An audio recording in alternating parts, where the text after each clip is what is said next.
هنا صوت المنتدى.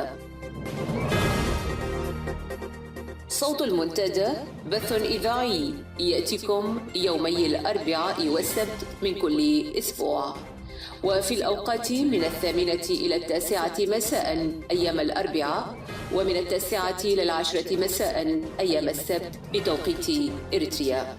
صوت المنتدى على الموجة القصيرة 15245 كيلو هرتز أو 19 متر باند. صوت المنتدى على مدى 24 ساعة في القمر الصناعي النايلسات ب8 درجات غربا، وعلى تردد 11678 للاستقطاب الرأسي. صوت المنتدى إعلام مستقل وحوار وطني بناء. صوت المنتدى.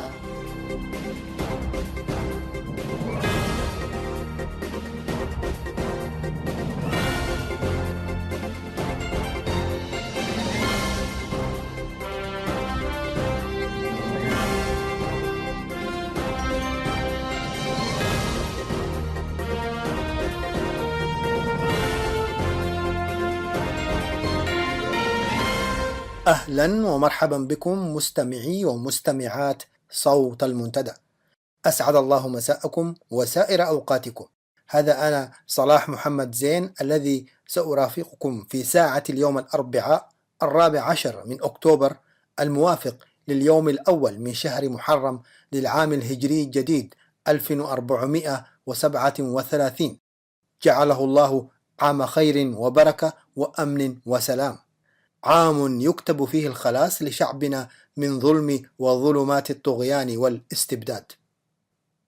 بعد نشرة الأخبار سأقدم لكم تعليقا تحت عنوان: محجة عد هالو تغلق لمدة 3 أيام. كما اخترنا لكم منوعات من الأغاني والشعر. أرجو لكم وقتا طيبا ومتابعة مفيدة. صوت المنتدى.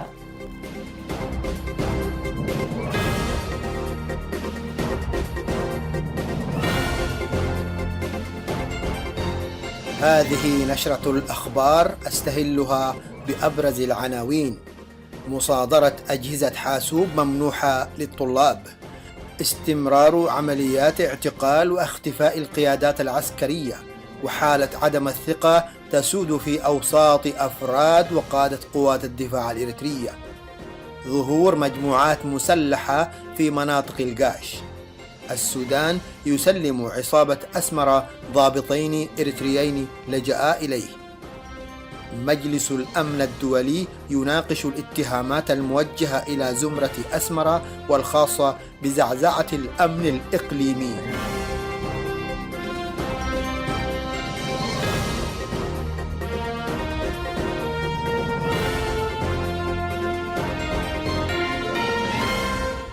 إلى التفاصيل. أمر رئيس العصابة الحاكمة في أسمرة سياسة فورقي بمصادرة مجموعة كبيرة من أجهزة الحاسوب الصغيرة المحمولة التي كانت قد وصلت البلاد كدفعة أولى لمشروع طموح تبناه الإريتريون المقيمون بشمال أمريكا، ويهدف إلى توفير جهاز تابلت لكل طالب في إريتريا. وأفادت مصادر المنتدى بأن قيمة ما تم مصادرته بلغ 33,000 دولار أمريكي، حيث قام إسياس بتوزيع هذه الأجهزة على الوزراء وحكام الأقاليم، وهو أمر ليس بجديد على هذا النظام الذي دأب وبحرص شديد على حرمان الشعب الإريتري من الاستفادة من المساعدات السخية التي تقدم له من المجتمع الدولي ومن الجاليات الإريترية في أنحاء العالم. ولعل أقرب مثال لها رفضه للمشروع الإيطالي بإقامة مستشفى كبير متخصص في أمراض القلب يغطي احتياجات منطقة القرن الأفريقي، بطلبه من الإيطاليين أن يسلموه قيمة المشروع نقدا ليتصرف به كما يشاء. وكما هو معلوم رفض الإيطاليون ذلك وقاموا بتشييده في منطقة سوبا بمحيط العاصمة السودانية الخرطوم.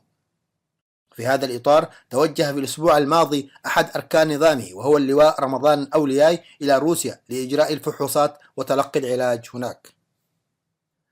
ضمن سلسلة الاعتقالات التي تنفذها السلطات الأمنية لعصبة أسمرة، اعتقل في مطلع الأسبوع الماضي المناضل كبروم برهتو مدير فندق نيالا التابع لوزارة السياحة وأحد مقار إيواء القادة المعارضين لحكومات دول الجوار. ويعد فندق نيالا أيضا معقل للوجود السوداني في أسمرة، هذا وقد عمل كبروم لسنوات طويلة في الخرطوم ضمن الفرقة 72 استخبارات، ثم تواصل عمله في وكالة الأمن والاستخبارات برتبة المقدم، وكان توجيهه لإدارة فندق نيالا جزء من تكليفه العملي الخاص بالمهمات الأمنية مثله مثل كل مدراء الفنادق والمرافق السياحية الحكومية. هذا وقد أضحت المجموعة الحاكمة تفسر أي تجمع أو لقاءات حتى ولو كانت على أسس اجتماعية على أنها أنشطة تحيك العداء وتتآمر على إسقاط رأس النظام. دعا مسؤول المخابرات الداخلية لما يسمى وكالة الأمن القومي الإريترية العقيد قلآب المعروف بود ربي إلى التحلي باليقظة والحذر اللازمين فيما يخص توفير خدمات الإنترنت للمواطنين. جاء ذلك في الاجتماع الذي عقد بمقر الحزب الإقليم الأوسط لكبار المسؤولين للحديث عن الأوضاع الأمنية الراهنة، حيث تطرق إلى جملة من القضايا التي ينبغي التعامل معها بحذر، ومن ذلك ما يتسبب عن توفير الإنترنت لجميع الموظفين في تسرب أسرار المؤسسات الحكومية. وأوضح أن جهاز المخابرات دأب منذ فترة على التحذير من ذلك، كما أشار إلى أن غالبية الخفر المكلفين بحراسة منشآت الحكومة غير صالحين لهذه المهمة. ونبه قلآب الحاضرين إلى العمل على عدم تركين موظفي الحكومة لسياراتهم في فناء المؤسسات الحكومية. والجدير بالذكر هنا أن غالبية الموظفين الحكوميين يلجؤون إلى تركين سياراتهم في فناء مؤسساتهم لعدة أسابيع بسبب عدم توفر الوقود بشكل متواصل وعدم توفر الأمان في الشوارع، مما يجعل سياراتهم عرضة للسرقة. ولم يتجاوب الحاضرون بشكل إيجابي مع حديث عقيد المخابرات، وعبروا عن استيائهم من أداء الجهاز، وتساءلوا عن إمكانية المواطن أن يتثبت من هوية كل من هب ودب ممن يدعي أنه يعمل في جهاز الأمن. وطالب المجتمعون العقيد أن يعمل أولا على تنظيف جهازه من الداخل. على خلفية مخاوف اغتياله من الرتب العسكرية العليا والمتوسطة التي بدأت تعتريه في الآونة الأخيرة، ينهمك رأس العصبة الحاكمة في أسمرة إسياس أفورقي هذه الأيام بزرع جواسيسه في وحدات قوات الدفاع الإريترية بحجة إعادة تنظيم وتوزيع الجيش. وأفادت مصادر إذاعة صوت المنتدى في وزارة الدفاع الإريترية أن اللواء فيليبوس ولد يوهنس قائد هيئة الأركان العامة قام بزرع أفراد من الوحدات الخاصة المعروفة بالساعقة في أغلب وحدات قوات الدفاع الإريترية بطريقة سرية بهدف جمع المعلومات حول أي نشاط مشبوه ومتابعة تحركات قادة الوحدات بشكل مستمر. وأشارت مصادرنا إلى أن الهدف من هذه الخطوة هو تسهيل زيادة وتيرة عمليات الاعتقال التي شرعت فيها الزمرة في أوساط الجيش هذه الأيام. وفي هذا السياق قامت الأجهزة الأمنية القمعية باعتقال 3 من العاملين في وحدة الاتصال الكائنة بمعسكر دندن قانيو سابقا، وساقتهم كالعادة إلى مكان مجهول. وأكدت المصادر أن عملية الاعتقال تمت بإعاز من الجواسيس المزروعين قبل فترة قصيرة في هذه الوحدة. وتفيد المصادر أن المعتقلين 3 وهم فقري يتبارخ، أملسوم حدش، وداويت لم يتسنى معرفة اسمه بالكامل، يعتبرون من الكفاءات التي عملت بوحدة الاتصالات التابعة للناحية العسكرية الوسطى لفترات طويلة، وقد تم اعتقالهم في ساعات متأخرة من إحدى الليالي القليلة الماضية. هذا ودعت مصادرنا وحدات قوات الدفاع الإريترية إلى مزيد من الوعي واتخاذ الحيطة والحذر بغية إفشال مخططات الزمرة الهادفة إلى تدمير ما تبقى من المؤسسة العسكرية الإريترية بزرع الخوف والتوجس والقلق بين أفرادها حتى تبلغ إلى مرحلة الشلل التام. تفاقمت أزمة المواد الغذائية والاستهلاكية وتضاعفت أسعارها في إقليم دنكاليا جراء قرار منع الإبحار الشامل لكل مراكب الشحن والصيد الذي كان شرط ملزم للحكومة الإريترية. أصرت قوات التحالف العربي الذي تقوده السعودية تنفيذه لضمان عدم تلاعب إريتريا أو تمرير دعمها الخفي لقوات الحوثي أو تلك الموالية للرئيس اليمني المخلوع علي عبد الله صالح. وأصبح سكان الإقليم يعتمدون على المواد الاستهلاكية والغذائية المجلوبة من أسمرة بأسعار مضاعفة. إلى ذلك تجدر الإشارة هنا إلى أن إقليم دنكاليا أو ما يسمى الآن بجنوب البحر الأحمر في طريقه نحو أن يتحول إلى أرض بلا سكان، حيث ازدادت موجات الهجرة إلى دول الجوار بدافع السياسات الطاردة التي تنتهجها العصابة الحاكمة في إريتريا. شهدت مناطق كولوكو وشامبوكو بإقليم القاش في 11 من الشهر الجاري حملة تفتيش واسعة النطاق إثر ورود أنباء تناقلتها الميليشيا المحلية عن ظهور قوى مسلحة مجهولة قدرت أعدادها بمجموعتين عسكريتين بمنطقة كولوكو، حيث أرسل النظام وحدات من قوات الدفاع الإريترية المرابطة بضواحي بارنتو إلى المنطقة للقيام بعملية تمشيط بحثا عن عناصر القوى المجهولة، إلا أن مصادرنا هناك تؤكد فشلها في العثور على أي أثر يذكر. واعتبر مواطنون في المنطقة الغرض من حملات التفتيش والمداهمة المفاجئة هو زرع الخوف والرعب بين أوساط المواطنين الأبرياء والإيحاء بأن هناك عناصر مناوئة تريد زعزعة الاستقرار في البلاد. وجهت وزيرة الصحة آمنة نور حسين بتحويل مستشفى فيلاجو للبصريات إلى مستوصف خاص بعلاج مشكلات العقم والتأخر في الإنجاب، كما أمرت الوزيرة بوقف التحويلات للعلاج في الخارج لمن يعانون من مشكلات في الإنجاب، بدعوى أن تلك المشكلات أصبحت مدعاة للحصول على إذن بالسفر إلى الخارج ومن ثم الهروب. جاء هذا التوجيه وذلك المنع في قرار وزاري من وزارة الصحة صدر يوم الاثنين 12 من أكتوبر الجاري. ومن المعلوم أن الخدمات الصحية في تردي مريع ليس في مجال معالجة مشكلات الخصوبة فحسب، بل في كل المجالات الوقائية والعلاجية، وكذا في مجال إصحاح البيئة، فضلا عن الندرة الواضحة في الكوادر الطبية والفنية والصحية. ويشير المراقبون إلى أنه لو جاء إعلان وزيرة الصحة عن توفير خدمة جديدة يحتاجها المواطنون لوجد الأمر قبولا وترحابا، أما أن يكون الدافع هو منع المواطنين من حقهم في تلقي العلاج بحجة منع الهروب فهذا يعد جريمة أخرى تضاعف لجرائم النظام التي تضع الوزيرة بإصدارها مثل هذا القرار نفسها في موضع المساءلة أمام العدالة الدولية لانتهاكها حق أساسي من حقوق الإنسان. تجري المملكة العربية السعودية مباحثات لإيصال إغاثات للمتضررين من الحرب والنازحين من جنوب السودان عبر إريتريا وشمال السودان. ويقوم سفير خادم الحرمين الشريفين بإريتريا السفير فالح بن محمد الرحيلي بجولات بين أسمر ومصوع بغرض الإعداد وتجهيز القوى العاملة المنوط بها نقل تلك المعونات. وتجدر الإشارة إلى أن حال الإريتريين في مختلف الأقاليم يستوجب إغاثتهم بشكل عاجل وضروري بوصفهم متضررين من السياسات التي أنتجت المجاعة غير المعلنة، لكن الواقع يشير إلى أن العصابة الحاكمة تجعل مصلحة مواطنيها في ذيل قائمة الاهتمامات، وحولت الأراضي الإريترية معابر مفتوحة لمن يدفع وكذا المواقف الإريترية. أفادت مصادر إذاعة صوت المنتدى أن الأجهزة الأمنية والاستخباراتية التابعة لولاية كسلا السودانية والمتهمة بتورطها في عمليات الإتجار بالبشر بالتواطؤ مع أجهزة أمن العصابة الحاكمة في إريتريا قامت خلال الأيام القليلة الماضية بتسليم لاجئين من قادة الألوية بقوات الدفاع الإريترية إلى نظام أسمرة.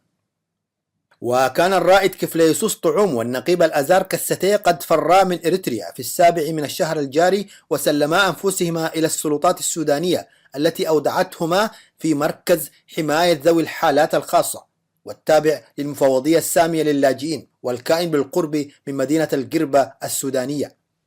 وأشارت مصادرنا أن أجهزة الأمن السوداني اقتادت الضابطين من المركز بحجة التحقيق معهم وقامت بتسليمهما لأفراد تابعين للأجهزة الأمنية الإريترية والتي حملتهما عنوة على متن سيارة خاصة وعبرت بهما الحدود إلى مدينة السني وأودعتهما بسجن خاص يقع على ضفاف نهر القاش ويتم إدارته بواسطة ما يعرف بالوحدة 05 والتابعة للاستخبارات العسكرية الإريترية. وأكد شهود عيان أن الأجهزة الأمنية السودانية بولاية كسلا ظلت منذ بداية النزوح الجماعي للإريتريين إلى معسكرات اللجوء بشرق السودان تتعاون مع الأجهزة القمعية الإريترية في اختطاف اللاجئين وتقديم التسهيلات اللازمة لها.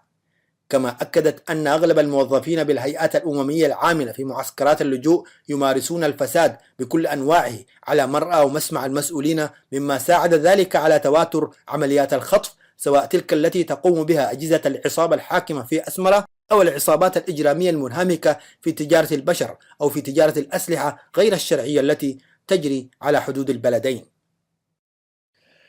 من المقرر أن يجتمع مجلس الأمن الدولي يوم الجمعة القادمة في جلسة خاصة لمناقشة الاتهامات التي وجهتها العديد من المنظمات الدولية والإقليمية إلى نظام العصبة الحاكمة في أسمرة، والمتعلقة بتقديم الدعم المادي والعيني للمجموعات المسلحة المناوئة لأنظمة دول الجوار والتسبب في زعزعة الأمن الإقليمي.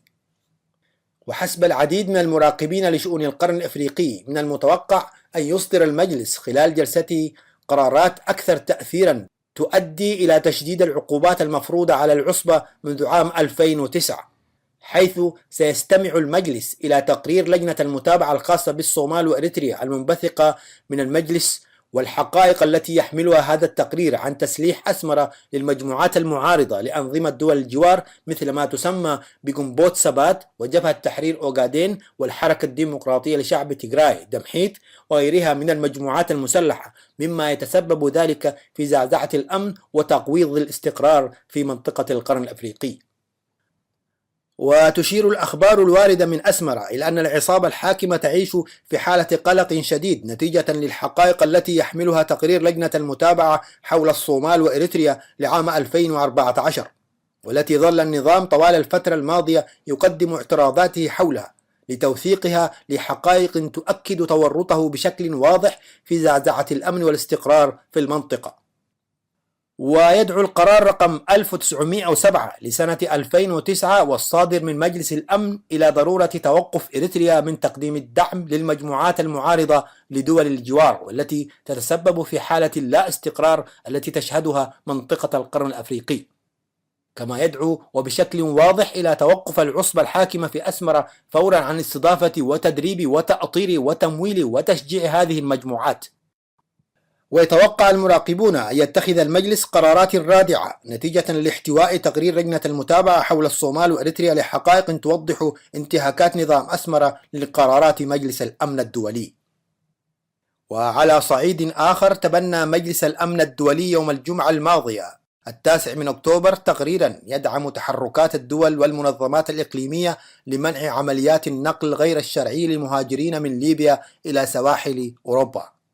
وحظي مشروع القرار بدعم 14 من الدول الأعضاء في مجلس الأمن الدولي مع امتناع فنزويلا عن التصويت. وتم إعداد مشروع القرار تحت الفصل السابع من ميثاق الأمم المتحدة، ويجيز استخدام القوة ضد سفن المهربين. وبحسب نص القرار فإن مجلس الأمن وافق على تحركات الدول أو المنظمات الإقليمية في مراقبة سفن قد تثير شكوكا في المياه الدولية. هذا ويسمح القرار باعتراض السفن المشتبه بنقلها بشر من السواحل الليبية، كما أنه دعا إلى مزيد من تنسيق الجهود لمنع عمليات النقل غير الشرعية للمهاجرين بالتعاون مع ليبيا. كما ينص القرار ومدته 1 سنة على أن جميع عمليات نقل المهاجرين بطريقة غير شرعية وأعمال الاتجار بالبشر الجارية في أراضي ليبيا أو عبرها أو قبال شواطئها تقوض عملية تطبيع الوضع في ليبيا. نهاية النشرة.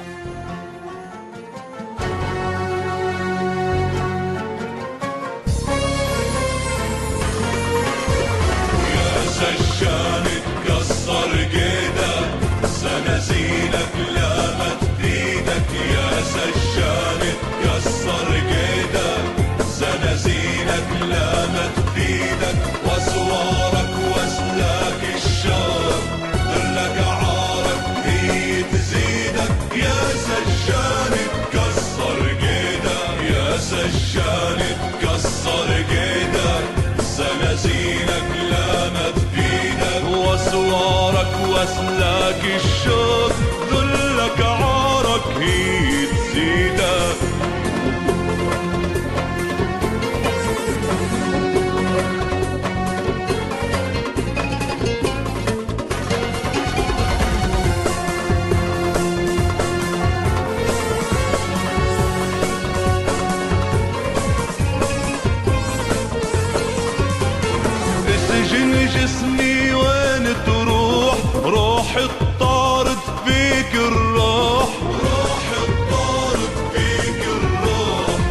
سجن جسمي وين تروح؟ روح الطارق فيك الروح، وحياة الدم المسفوح، وحياة الدم المسفوح. لاطلع لك في ليلة عيدك يا سجان تكسر قيدك، يا سجان تكسر قيدك، زنازينك لامت بيدك.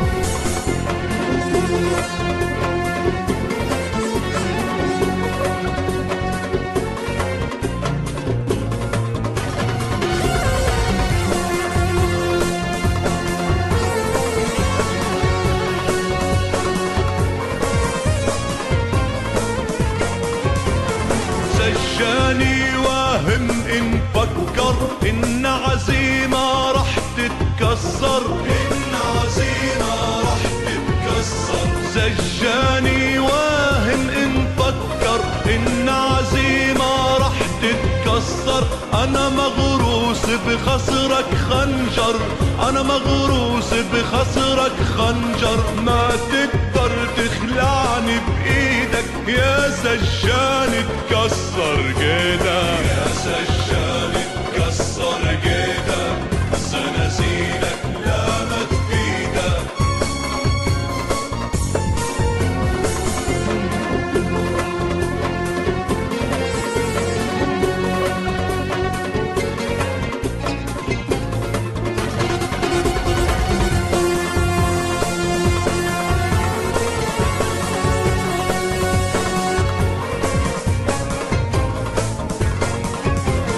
حجب الرمل السجن وأصنع، مقلاع ورشاش ومدفع، مقلاع ورشاش ومدفع. حجب الرمل السجن وأصنع، مقلاع ورشاش ومدفع. أنا طالع وضل توقع، أنا طالع وضل توقع. ناري تولع فيك بكيدك يا سجان تكسر قيدك، يا سجان تكسر قيدك، زنازينك لامت بيدك.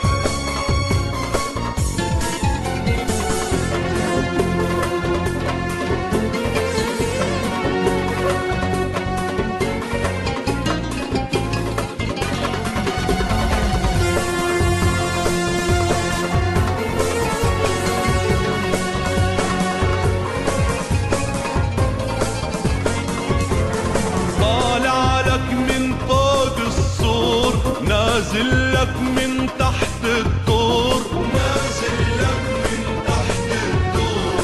طالع لك من فوق السور، نازل لك من تحت الدور. عالباغي رح يجي الدور، عالباغي رح يجي الدور. هذا وعد استنى وعيدك يا سجان تكسر قيدك، يا سجان تكسر قيدك، زنازينك لامت بيدك. يا سجان تكسر قيدك، زنازينك لامت بيدك. واسوارك واسلاك الشوك، ذلك عارك هي تزيدك يا سجان تكسر قيدك.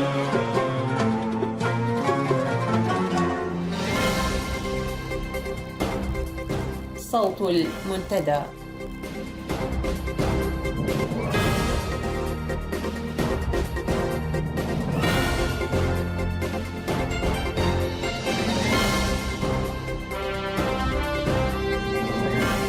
لقد أغلقت محجة معبد عديهالو لمدة 3 أيام.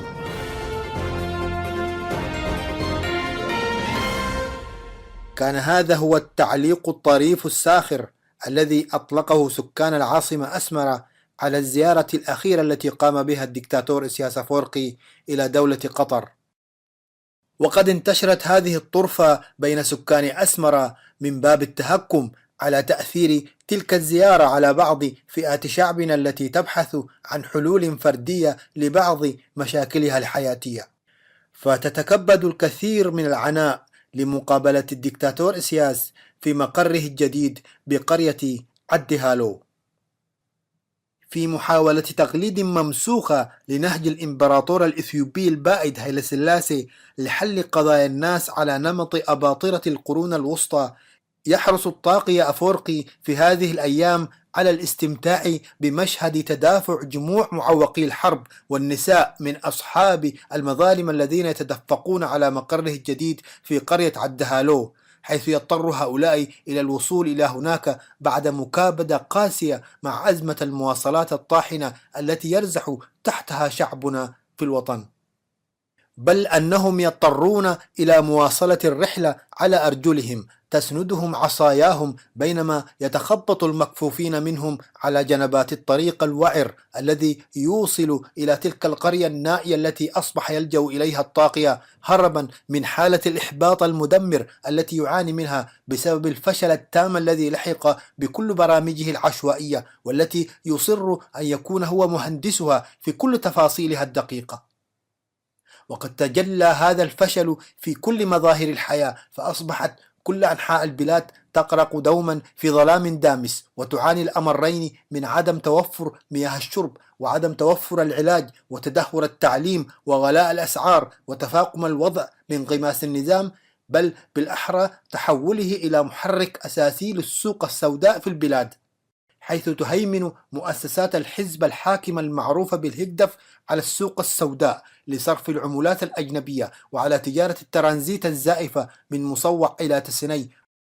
ونتيجة لكل ذلك أصبح الفقر يمسك بتلابيب كل الأسر الإريترية، كما يزداد الوضع تفاقما ومأساوية نتيجة لغياب عائلها في برنامج الاستعباد الأبدي المسمى بالخدمة الوطنية التي لا حد لها.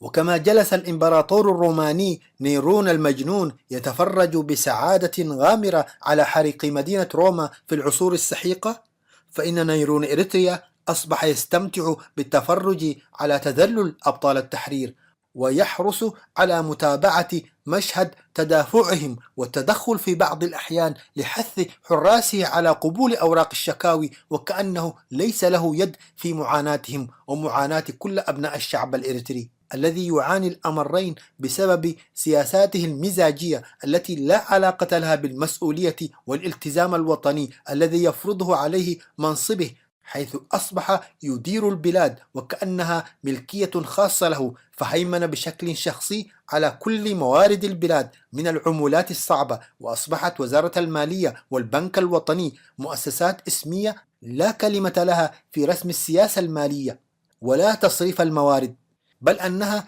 لا علم لها بموارد البلاد من العملات الصعبة التي انكشف سرها مؤخرا واتضح أنها موضوعة في البنوك الخارجية في حسابات شخصية باسم الطاغية إسياس وبعض من أزلامه.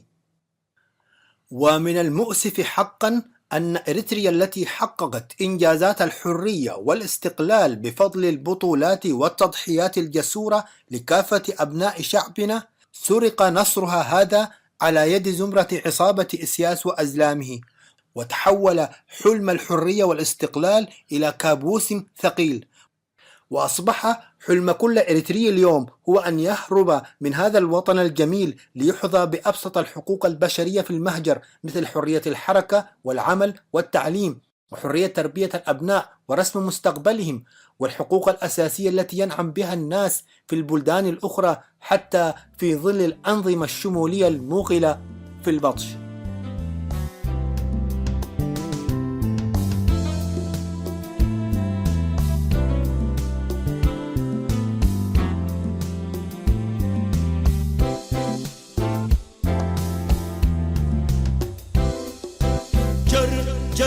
جر بولو جر بولو ودابشوك الحمل جر بولو كيم بولو ودابشوك الحمل جر بولو كيم بولو جر بولو جر بولو ودابشوك الحمل جر بولو كيم بولو ودابشوك الحمل جربولو كيمبولو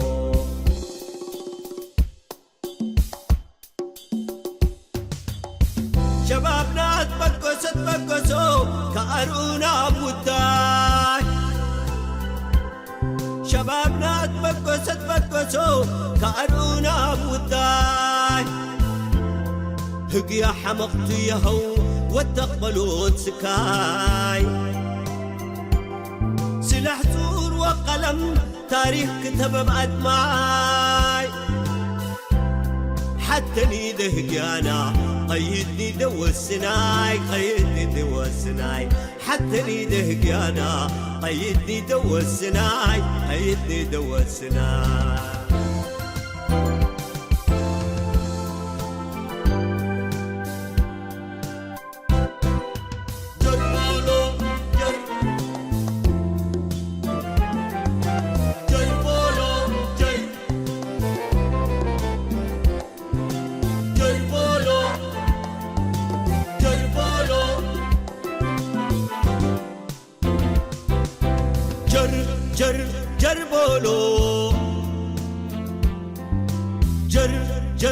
جربولو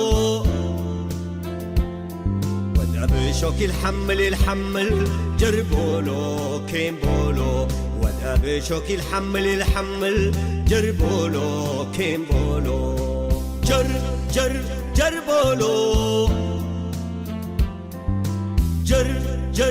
جربولو ودابشوك الحمل جربولو كيمبولو ودابشوك الحمل جربولو كيمبولو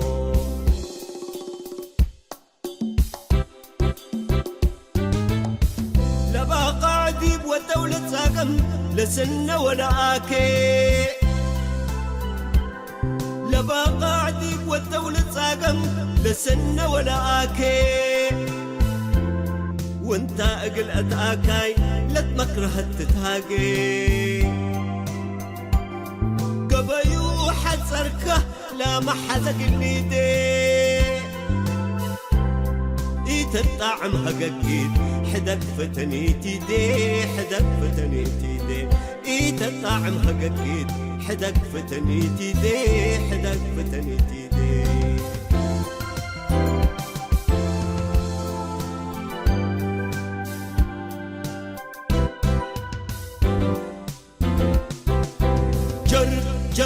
جربولو جربولو ودابشوك الحمل جربولو كيمبولو ودابشوك الحمل جربولو كيمبولو جربولو جربولو ودابشوك الحمل جربولو كيمبولو ودابشوك الحمل جربولو كيمبولو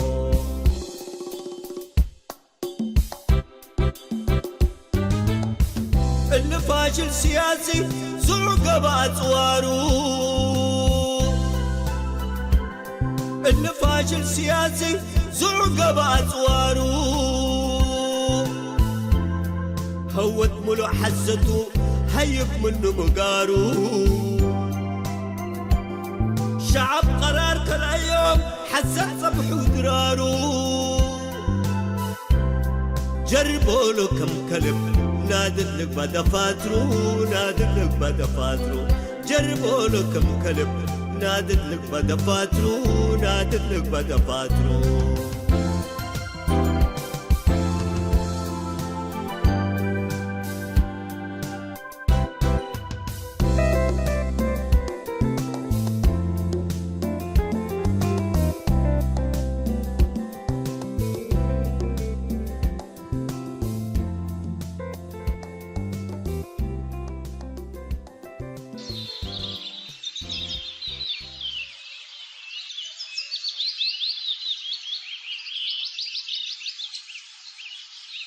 عاشق بلقيس عبد الله البردوني.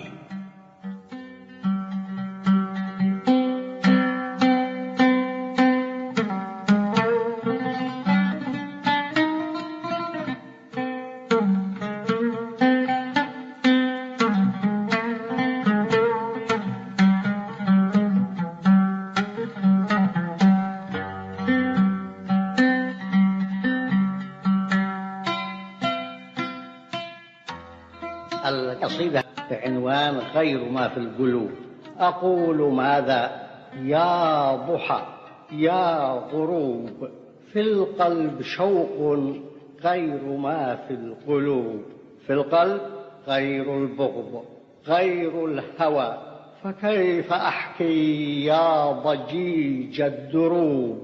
ويا ثيابا ماشيات على مشاجب تفتر فيها الندوب، ويا رصيفا يحفر الصبر في لوحيه تاريخ الأسى والشحوب، ويا قصورا يرتديها الخنا وترتدي وجه النبي الكذوب، ويا جذوعا ويا قصورا يرتديها الخنا وترتدي وجه النبي الكذوب، ويا جذوعا لا ينادي بها إلا ثقوب طالبات ثقوب.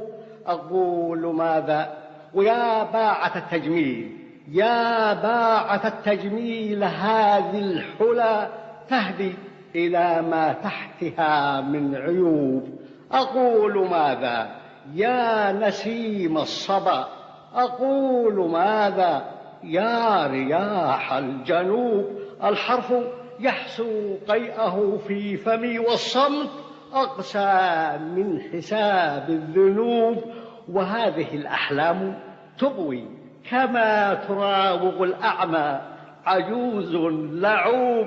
فعلميني الحرقة يا كهربا، أو علميني يا رياح الهبوب، أو مدني يا برد أفقا سوى هذا وبحرا غير ذاك الغضوب، أو حاولي يا سحب أن تطفئي قلبي عسى عن قلبه أن يتوب.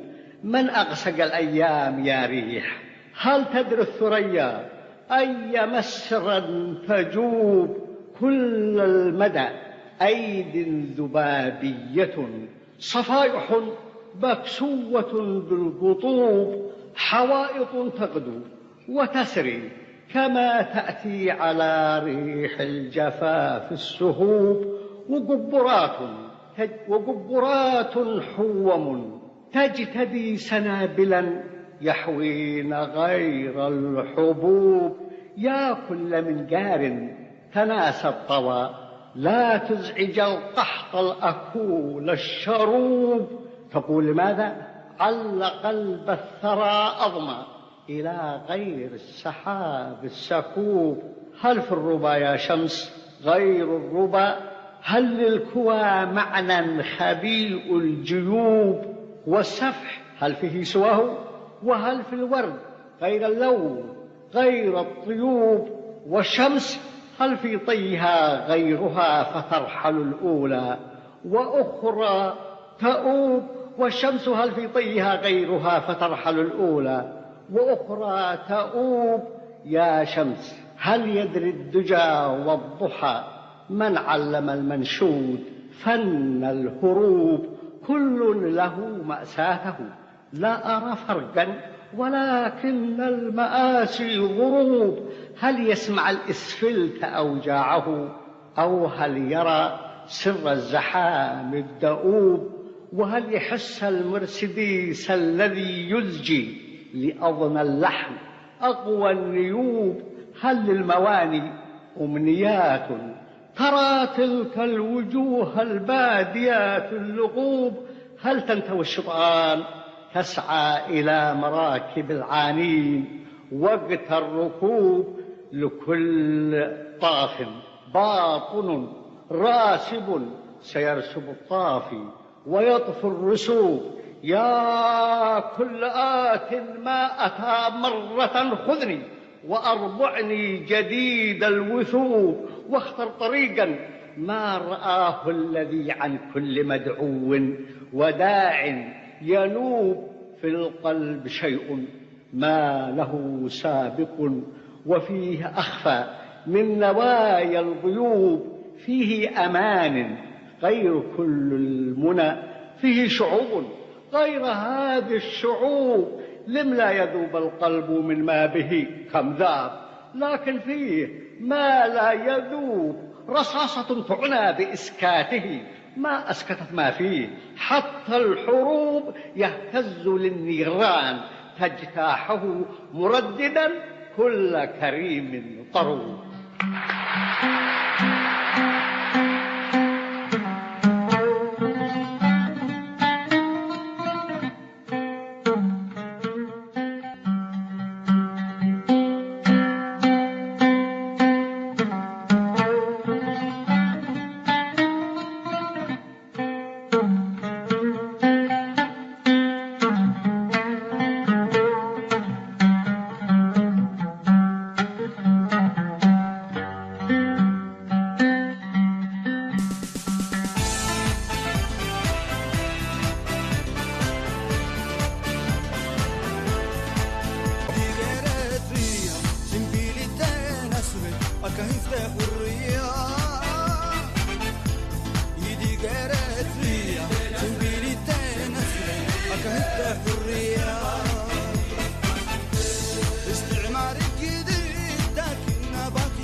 صوت المنتدى.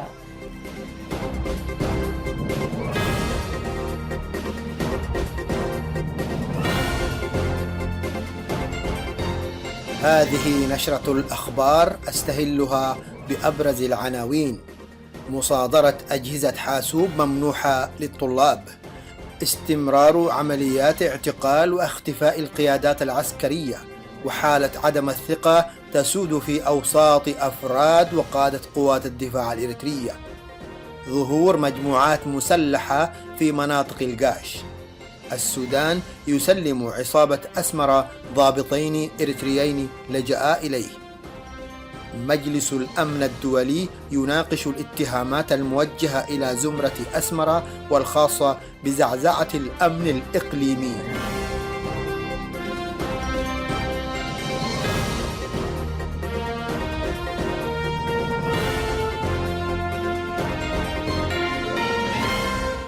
إلى التفاصيل. أمر رئيس العصابة الحاكمة في أسمرة إسياس أفورقي بمصادرة مجموعة كبيرة من أجهزة الحاسوب الصغيرة المحمولة التي كانت قد وصلت البلاد كدفعة أولى لمشروع طموح تبناه الإريتريون المقيمون بشمال أمريكا، ويهدف إلى توفير جهاز تابلت لكل طالب في إريتريا. وأفادت مصادر المنتدى بأن قيمة ما تم مصادرته بلغ $33,000 أمريكي، حيث قام إسياس بتوزيع هذه الأجهزة على الوزراء وحكام الأقاليم، وهو أمر ليس بجديد على هذا النظام الذي دأب وبحرص شديد على حرمان الشعب الإريتري من الاستفادة من المساعدات السخية التي تقدم له من المجتمع الدولي ومن الجاليات الإريترية في أنحاء العالم. ولعل أقرب مثال لها رفضه للمشروع الإيطالي بإقامة مستشفى كبير متخصص في أمراض القلب يغطي احتياجات منطقة القرن الأفريقي، بطلبه من الإيطاليين أن يسلموه قيمة المشروع نقدا ليتصرف به كما يشاء. وكما هو معلوم رفض الإيطاليون ذلك وقاموا بتشييده في منطقة سوبا بمحيط العاصمة السودانية الخرطوم. في هذا الإطار توجه في الأسبوع الماضي أحد أركان نظامه وهو اللواء رمضان أولياي إلى روسيا لإجراء الفحوصات وتلقي العلاج هناك.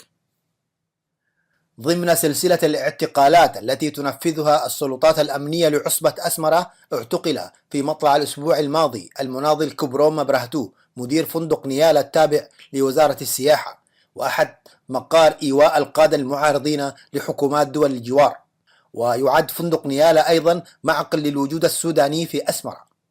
هذا وقد عمل كبروم لسنوات طويلة في الخرطوم ضمن الفرقة 72 استخبارات، ثم تواصل عمله في وكالة الأمن والاستخبارات برتبة المقدم، وكان توجيهه لإدارة فندق نيالا جزء من تكليفه العملي الخاص بالمهمات الأمنية مثله مثل كل مدراء الفنادق والمرافق السياحية الحكومية. هذا وقد أضحت المجموعة الحاكمة تفسر أي تجمع أو لقاءات حتى ولو كانت على أسس اجتماعية على أنها أنشطة تحيك العداء وتتآمر على إسقاط رأس النظام. دعا مسؤول المخابرات الداخلية لما يسمى وكالة الأمن القومي الإريترية العقيد قلآب المعروف بود ربي إلى التحلي باليقظة والحذر اللازمين فيما يخص توفير خدمات الإنترنت للمواطنين. جاء ذلك في الاجتماع الذي عقد بمقر الحزب بالإقليم الأوسط لكبار المسؤولين للحديث عن الأوضاع الأمنية الراهنة، حيث تطرق إلى جملة من القضايا التي ينبغي التعامل معها بحذر، ومن ذلك ما يتسبب عن توفير الإنترنت لجميع الموظفين في تسرب أسرار المؤسسات الحكومية. وأوضح أن جهاز المخابرات دأب منذ فترة على التحذير من ذلك، كما أشار إلى أن غالبية الخفر المكلفين بحراسة منشآت الحكومة غير صالحين لهذه المهمة، ونبه قلآب الحاضرين إلى العمل على عدم تركين موظفي الحكومة لسياراتهم في فناء المؤسسات الحكومية. والجدير بالذكر هنا أن غالبية الموظفين الحكوميين يلجؤون إلى تركين سياراتهم في فناء مؤسساتهم لعدة أسابيع بسبب عدم توفر الوقود بشكل متواصل وعدم توفر الأمان في الشوارع، مما يجعل سياراتهم عرضة للسرقة. ولم يتجاوب الحاضرون بشكل إيجابي مع حديث عقيد المخابرات، وعبروا عن استيائهم من أداء الجهاز، وتساءلوا عن إمكانية المواطن أن يتثبت من هوية كل من هب ودب ممن يدعي أنه يعمل في جهاز الأمن. وطالب المجتمعون العقيد أن يعمل أولا على تنظيف جهازه من الداخل.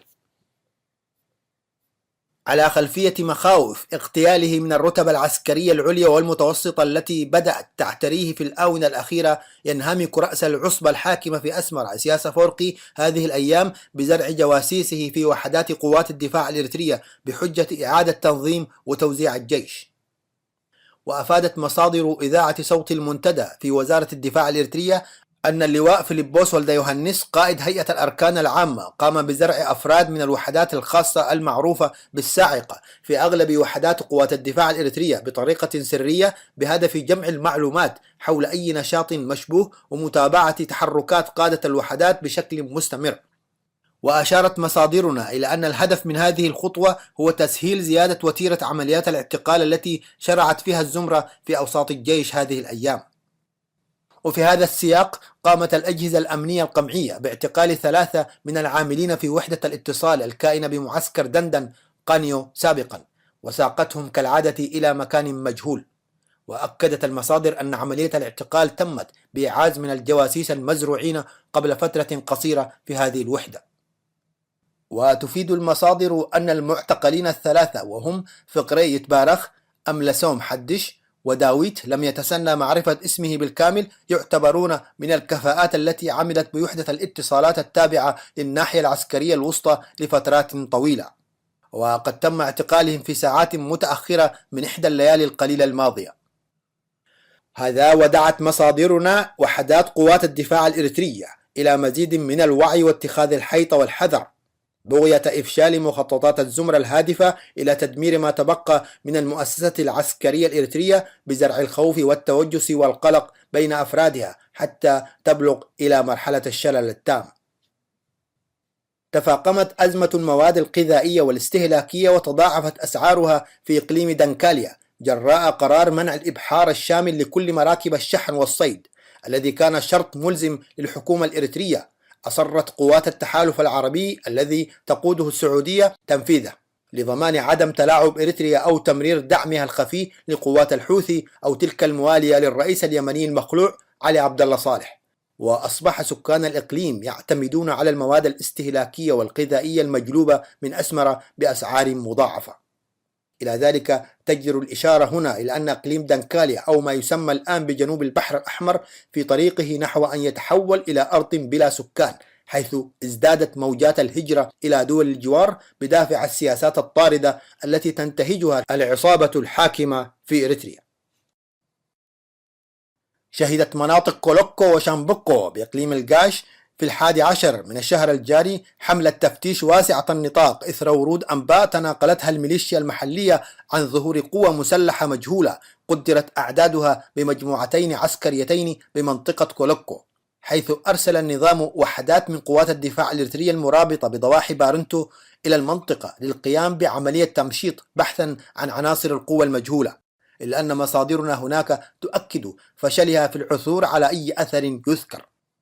واعتبر مواطنون في المنطقة الغرض من حملات التفتيش والمداهمة المفاجئة هو زرع الخوف والرعب بين أوساط المواطنين الأبرياء والإيحاء بأن هناك عناصر مناوئة تريد زعزعة الاستقرار في البلاد. وجهت وزيرة الصحة آمنة نور حسين بتحويل مستشفى فيلاجو للبصريات إلى مستوصف خاص بعلاج مشكلات العقم والتأخر في الإنجاب، كما أمرت الوزيرة بوقف التحويلات للعلاج في الخارج لمن يعانون من مشكلات في الإنجاب، بدعوى أن تلك المشكلات أصبحت مدعاة للحصول على إذن بالسفر إلى الخارج ومن ثم الهروب.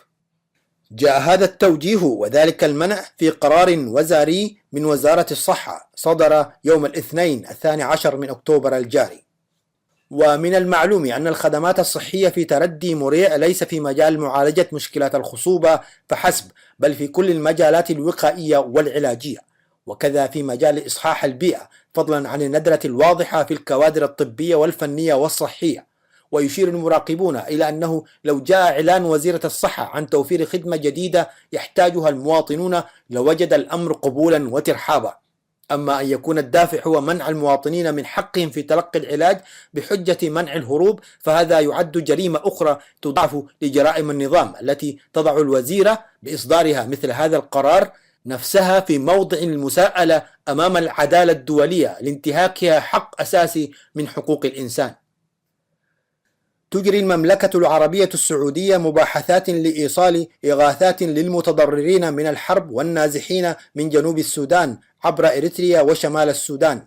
ويقوم سفير خادم الحرمين الشريفين بإريتريا السفير فالح بن محمد الرحيلي بجولات بين أسمر ومصوع بغرض الإعداد وتجهيز القوى العاملة المنوط بها نقل تلك المعونات.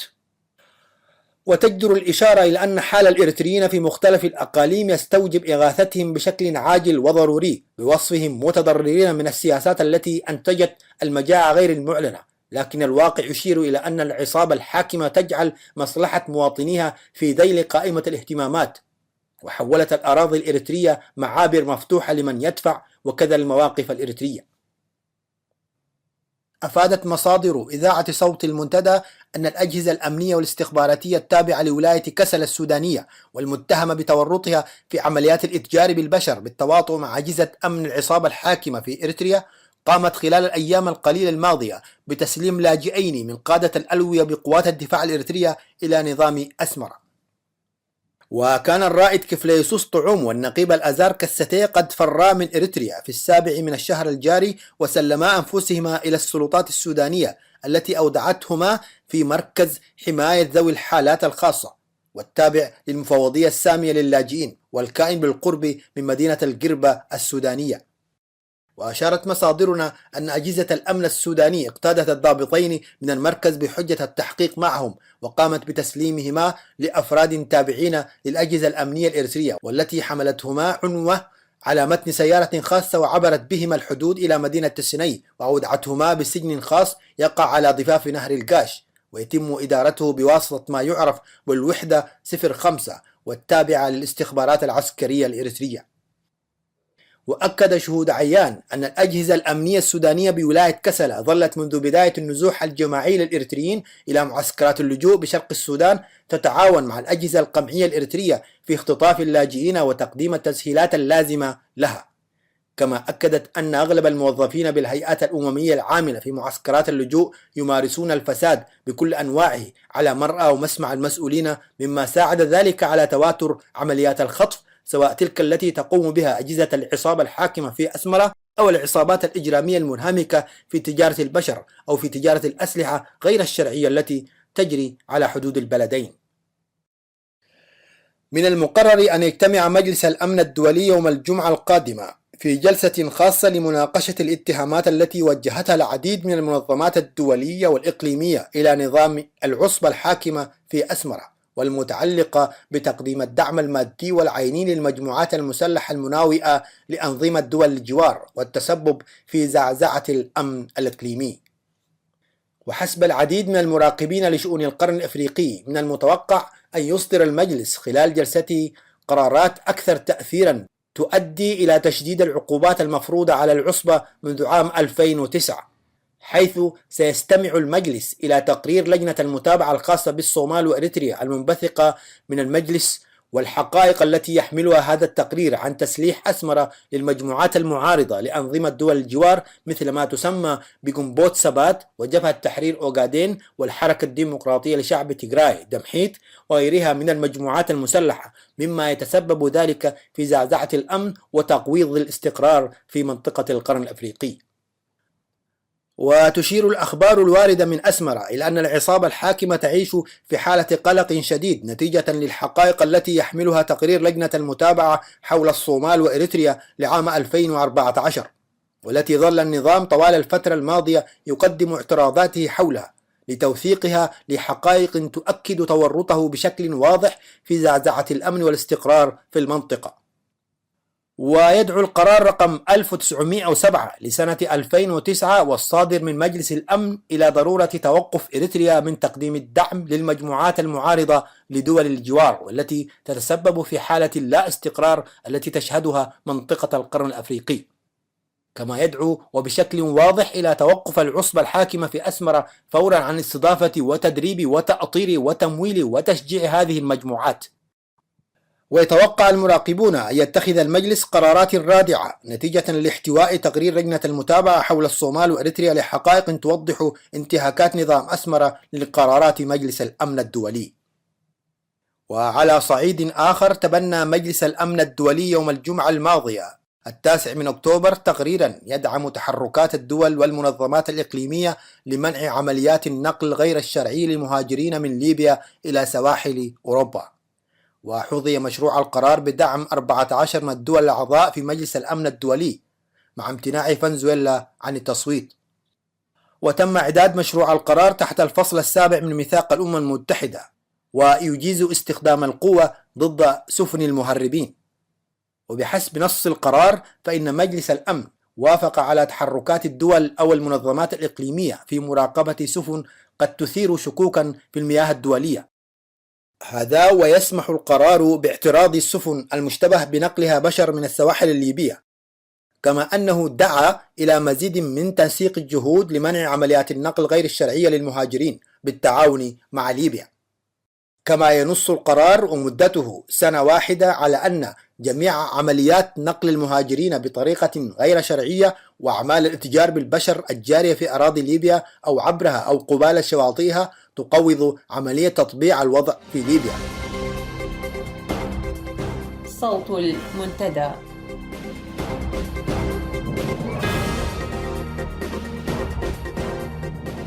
بهذا وصلنا وإياكم إلى ختام ساعة اليوم. وحتى نلتقي وإياكم في الأسبوع المقبل كونوا بخير.